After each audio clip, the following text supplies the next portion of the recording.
Today, I've got a special guest. My friend Nick is a master at digital strategy, and we're just going to talk about how video fits into that world. 3, 2, 1. Here we go!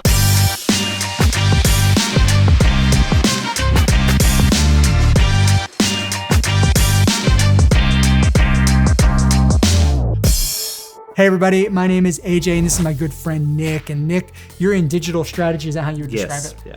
Right. So he and I are kind of in the same industry, but I'm video. He's much more broad than that and a lot smarter than I am. But Nick is a great friend of mine because we travel a lot together. We do a lot of projects together. Thank you for involving me in those. And a lot of the stickers that I have on my case are actually because of you. Because, I get to go on these trips or do these experiences. And you're so kind because sometimes when I forget to get a sticker, you're the one that walks up and says, hey, I got you a sticker. Well, you're also the reason I now have stickers all over my cooler, too. Right. So, yeah. Yeah, cool. So anything from like a high level, like what you do, just so we can kind of understand, don't get like nerdy on me or anything, but just like, kind of like hey, digital strategy or digital marketing, whatever the phrase is, What is it real quick? Because I'm just one piece of it. Yeah, so I oversee brand and digital strategy, which really all that means is helping businesses execute on their brand, right? So making sure that all the messaging across all digital channels is the same. Right. So we do a lot of, business to business, right? B2B kind of projects and whatever. Any experiences or anything you want to talk about, what have you learned, I guess, about kind of that B2B as it relates to strategy and video? I don't know. Where do you want to go with that? Yeah, so we've done a lot of video for B2B. Case study content, product content, service content. And we've actually taken all of that information over the past 3 years and compiled it all. And I worked with a faculty member at the University of Central Arkansas, and we wrote a research paper and found that two things. One, if the business has a lot of followers, they get a lot of traffic. So if they already have just natively a bunch of people already follow them because they're a popular business, they get a lot of views. The other thing is if we include an influencer. And so that influencer could be someone that is known in their industry, someone that's known in business, but anytime that we have an influencer in the content, it's seen more often.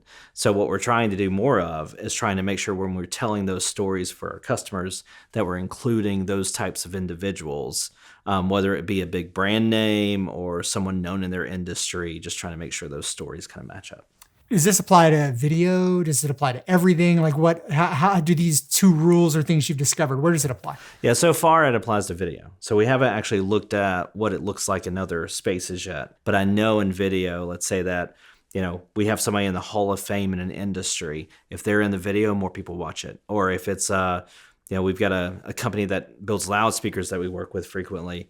If we have an artist or if we have a brand name that they've done a sound installation at, that one tends to do really well. So you found that the written word, even though it's effective, is not like as this study suggests that you've done. Video is the king here. It is the king. Yeah, video is the king. And there's a study by eMarketer that says that if based on all website traffic now, more people look at YouTube and social media than they do traditional television. So when you're talking about video in general, we've been pushing it for people to invest in video, and the reason why is because more people watch it than they do any other type of content, and not traditional television commercials, just actual video on YouTube and social. Interestingly on that, when I kind of got into this industry and got started, everyone was, we want to do a commercial. Like it was a big deal, right? We've got this big budget to do a commercial, right? And they meant TV. Right. And it's like, oh, wow, we have a TV commercial. And I remember the first time I saw one of my commercials on TV, that was a big deal. And now it's completely reversed. Because I remember in those early days, someone said, we just need it for web content. We just need it for YouTube, right? And now it's the other way. Yeah. It's actually, no, we have a whole thing we need to do for the internet. Right. And let's throw it on TV too. Yeah, what we try to do, right, is we try to, if we're shooting with any client, trying to make sure that we're getting content that we can use both for standard horizontal, and I know your favorite vertical, trying to get vertical content when we can, because that's how people use it. Yeah, I think we're meeting the people where they are, right? In that way. How do you, in your world, justify the expense? Because it's it can be expensive, right? It doesn't have to blow your entire marketing budget, but video is not as easy as going and getting something off the internet to use, right? Stock imagery, things like that. Like if you're going to do video content good or well or great, it's kind of expensive if we're being honest. Yeah. So I think part of it is authenticity. Like it's very difficult for any company to be authentic if they don't have real video or real photography. And so we're really pushing for clients, even if the investment may be half their budget in some cases, that they really need that authentic content. Otherwise, they're not seen, or it just becomes noise. And so to stand out, that authenticity, that video, or that, real photography that we're having done on their behalf, it just provides so much value. It's kind of hard to ignore. Yeah, I love that you talked about authenticity, because for me, it's pretty important. Of like, someone has an idea, right? And I want to make sure that it's true to who they are, right? So it's not just we're doing it because we can, or we have the technology to, or we have the time to. It's not because of that. It's because it's true to who they are, right? And if it doesn't match kind of their tone and their pacing, their voice, and what they ultimately want to do, then I think you're spinning your wheels. Oh, yeah. It may still be worth it, but you're not maximizing it. Right. We have clients who, they'll come to us and they don't like stock photography. Neither do we. But, if we don't have the budget to actually go out and get the right photography, that's what we have to use. So, really pushing to get quality content too. We do have customers that occasionally have, they know a photographer, they know a video person, and, but they don't understand necessarily how to tell the story, which I think you do a great job at. So like telling the story is certainly a big part of that. And that could be both in video or photography, but being able to do that's really key. So you said story, which is kind of important to me, right? Mm-hmm. So here's a question. This is a hardball question for you. Yeah. I'm focused on story most of the time, but normally story is like now, right? Like how do we get this point across? How do we, how do we fit in their brand? But like it's very emotional, kind of like, what are we doing now? You're very strategy focused in general. Story is important to you, but you're thinking long term. Right. How have we been able to blend those two, right? My desire to tell a great story now, and your desire to make sure it fits long term and with all the other platforms, right? Because sometimes you're doing campaigns that aren't just video. Right. How do you blend strategy and story at the same time? So what we do at Forum is we kind of build this thread in terms of storytelling the brand as if it were a person. And so we try to personify every brand that we work with. And so one of the brands we work with frequently, we call them the good-natured wizard. And so everything that we do, we try to make sure that that story's told. And so if you were to take a string, like it's almost like a lifeline, like you were to take a string across the lifetime of a brand and try to decide how do you make sure that you tell that story consistently, we just have to make sure that thread is still present. So it is just making sure we're asking the right questions or telling the right stories, or really trying to tie all those things back together. So that's my focus. And a lot of times I think that's why we work well together, is because you do a great job telling the story, but I can kind of help navigate that water so it's consistent. Awesome. So I want to ask you about like a success, right? Where you've seen, hey, this was worth it, not just because, the video turned out great, or, they sold more product or whatever, but like it actually led to even bigger things. You know what I mean? Like, can you give an example of when something was just perfect? And then I want to talk about that too when you're done. Yeah. So we had a client recently who we've been building case studies for them for a long time. The ability to measure success on a case study video is hard, right? Because people watch the video, you don't know what happens. For them, they actually had a client come to them and say, hey, we saw this case study video and that's why we hired you. And so for them, that was just like, oh, this is why we're doing all of this. And so, the more of those stories we're able to tell, the better off we are. But we're starting to hear that people watch the video and that's what converted them, or that was the final, what I would call social proofing, right? The final social proof that they needed to say, yes, we can work with them because this other company did.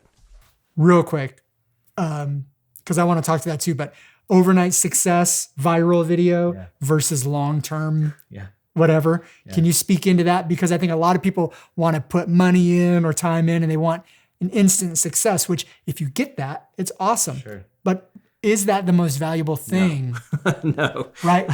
A consistency, right? I mean, the consistent content, consistent flow of content is what you need. The idea that you're going to produce a video and all of a sudden you're going to be famous, that's not how it works for 95% of people. We've had some videos that have had some virality to them, but it's not because we tried to do that, right? They just naturally, that happened. So, we can promote video. There's all sorts of things you can do, but going at video content as if you want it to go viral is not the way to do it. Yeah, I agree. I think anytime I've seen a viral video, that's amazing, it gives me a moment of like, ha ha ha, that's funny, or wow, that's amazing, or whatever it is. But I don't necessarily buy in. Right. Subscribe, follow, listen every week. Right. You know what I mean? And that's where you want to engage. Correct. People, right? Yeah, you want them coming back. Yeah, you want people that are going to want to come back. You want people that are tied to you. And so viral content doesn't always do that. But, finding people that are truly engaged with your brand, that's how you make sure that you execute over a long period of time. Because it might take 10, 12, 30 videos or pieces of content for them to buy. Right. Right? But you're cultivating that over a long period of time, building the trust, right? And then once they do, hopefully, buy a quality product or service, they're invested even already. There's a bunch there. Right. Strongest thing you and I've worked on, right? Where like, you're just proud of it, right? Like, is there one or two or anything? And you don't have to say brand names if you don't want to. Yeah. So we have, there's one case study in particular we actually had to travel twice for. When you say case study, can you clarify what you mean? Yeah. So it's a video that tells the story of something a customer has done for one of their customers, right? So this would be, in this particular instance, it's a loudspeaker manufacturer that manufactures, that they work with an installer who installed in this particular facility. And that video is incredible. Like, that video is insanely good. But it took 2 trips to get it right, out of state. And it honestly, it really just came together nicely. Their customer worked well with us. Were able to get us the pieces we needed to finally tell the story in the way that it needed to be told. I think that was it. We also had a particular commercial we did together, and it was your favorite because you love green screen, right? You asked me to do green screen. The only thing that would have made it worse is if you said, "Can you do it a vertical green screen?" For Instagram, which I actually think we ended up doing. We did do that, yes. That would have been the only thing worse. Those are 2 of my not favorites. You're right. So, but that commercial came together really nicely, and I think the execution of it was good. The results of it were good. So those were big wins. Yeah, for sure. Question for you, and I can weigh in on it too if you want, is it more effective and better? Better might be too strong. Do you recommend, do you have pros and cons to putting all my money into this one video, right? Make one really great piece, commercial, documentary, whatever, or spread that out over a long period of time? Now, variables are a thing. I get it. It depends on the brand, whatever. But I mean, a lot of people probably are weighing do I spread my budget out and the quality of the video might be decreased because we don't have this big crew coming, right? Like that kind of thing. Or do you go all in? First impression is the most important. Any thoughts? It depends. I knew you were going to say that. Yeah. So if your budget is small and you know that you need to get a lot out of it, I think it's okay to use a video over time. One video, or if you need to produce a lot of content that you really want to stretch. So one thing we're trying to do is do both, right? We've been working together to do that, where we would have, a day of shooting and we would try to turn that into 4 or 5 or 6 videos so we can help the client stretch their budget. What do you think? I think it's the slow drip these days. Yeah. I love big budget projects. They're fun. They look fantastic. In my opinion, it's that cultivating trust and telling the ongoing story and not showing you're a one-hit wonder.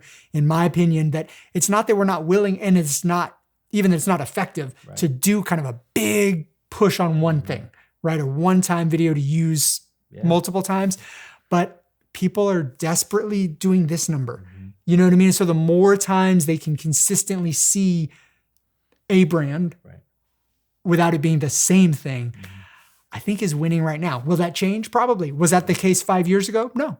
Right? Like I think it's. Yeah, what we're doing right now is we're taking some of the things we're putting together, promoting them, and then pushing them for 2 to 3 months, and then pulling back and doing something else, right? Because we know people are seeing it multiple times, but that way they remember it. So there's value in that, and then we'll do something different. When do you hire a professional versus doing it yourself? Because there's something to be said about stuff being filmed on a phone that is organic and all that stuff.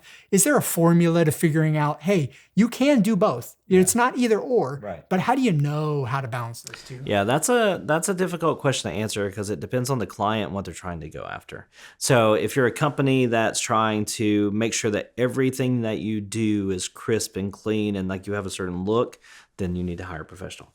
If you are a company that has a little bit of like a flair for that kind of DIY sort of effort, then it's okay to do that too. We have clients who do both. I can think of one. It's one of Georgia's largest farms. They do a lot of social content. They post reels almost daily. They do a great job of doing that on their own. But if they need commercial work or they need a 30-second or a spot or even video for like their homepage header, that's when they would call us.